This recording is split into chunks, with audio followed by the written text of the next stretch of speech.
আপনারা জানেন গত ১৬ বছর ধরে বাংলাদেশের এক স্বৈরাচার সরকারের হাতে ক্ষমতা যাওয়ার পরে বাংলাদেশের প্রতিটা মানুষ জিম্মি হয়ে গেছিল। তার ধারাবাহিকতায় তার ক্ষমতাকে কুক্ষিগত করার জন্য যেভাবে জুলুম নির্যাতন, গুম খুন এবং আয়নাঘর এবং বিচারিক হত্যার মাধ্যমে আমাদের নেতৃবৃন্দদেরকে যেভাবে ফাঁসি দিয়ে এবং সর্বশেষ সাইদি সাহেবকে আপনারা জানেন ইনজেকশন পুশ করে তাকে শহীদ করা হয়েছে। তার ধারাবাহিকতায় বাংলাদেশের ছাত্র জনতা যখন ফুঁসে উঠেছে, ফুঁসে ওঠার মধ্য দিয়ে এই স্বৈরাচার সরকার পালিয়ে যেতে বাধ্য হয়েছে এবং তার ধারাবাহিকতায় গতকালকে আমরা সম্প্রীতি সমাবেশ করেছি শাহবাগে এবং আজকে আমরা ধানমন্ডি ৩২-এ গণ অবস্থান করেছি। আমরা শুনতে পারছি তারা যে কোনো ধরনের ক্রাইম এবং সন্ত্রাসবাদ এবং ঝামেলা করতে পারে, এইটাকে ট্যাকেল দেওয়ার জন্য আজকে আমাদের এই স্থানে অবস্থান করার কারণে আমরা সারা ঢাকা সহ সারা বাংলাদেশে সবাই আমরা সচেতন আছি যাতে করে কেউ গোলাপানিতে মাছ শিকার করতে না পারে।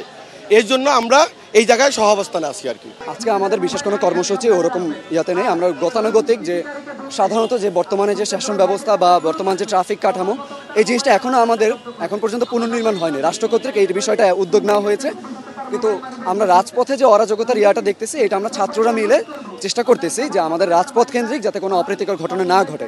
কারণ বর্তমানে একটা অভ্যুত্থান পরবর্তী সময়ে আমাদের যে বর্তমানে যে অবস্থাটা চলে আসছে, এতে এই অভ্যুত্থানের সুযোগ নিয়ে কিছু ব্যক্তি, কিছু দল এবং বিশেষ করে পূর্ববর্তী সরকারি দল আওয়ামী লীগ এবং তাদের অন্যান্য যে ভারতীয় প্রতিম সংগঠন আছে, তারা ছাত্রদের নামে রাস্তাঘাটে এবং বিশেষ করে হাটবাজারে অরাজকতা সৃষ্টি করতেছে।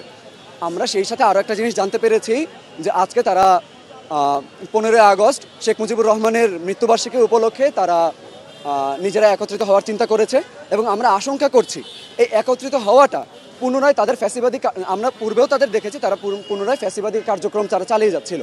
তো বর্তমানে আমরা যদি তাদেরকে আবারও এক হতে দেই এবং যদি তারা আবারও এক হয়, ঠিক এই সময়টাতে এক হলে আমরা আশঙ্কা করতেছি আমাদের ছাত্রদের উপর, আমাদের সাধারণ জনতার উপর একটা বড় ধরনের আঘাত চলে আসতে পারে।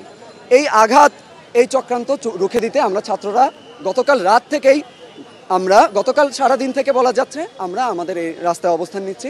আমরা রাজপথে অবস্থান নিয়ে যাতে কোনো অপ্রীতিকর ঘটনা না ঘটে এবং এমন কোনো ঘটনা যার কারণে ছাত্র এবং জনতার কোনো প্রকার ভাবমূর্তি নষ্ট না হয়, সেই জিনিসটা এবং অভ্যুত্থান পরবর্তী শান্তি বজায় রাখার জন্য আমরা ছাত্ররা ক্রমাগত চেষ্টা করে যাচ্ছি।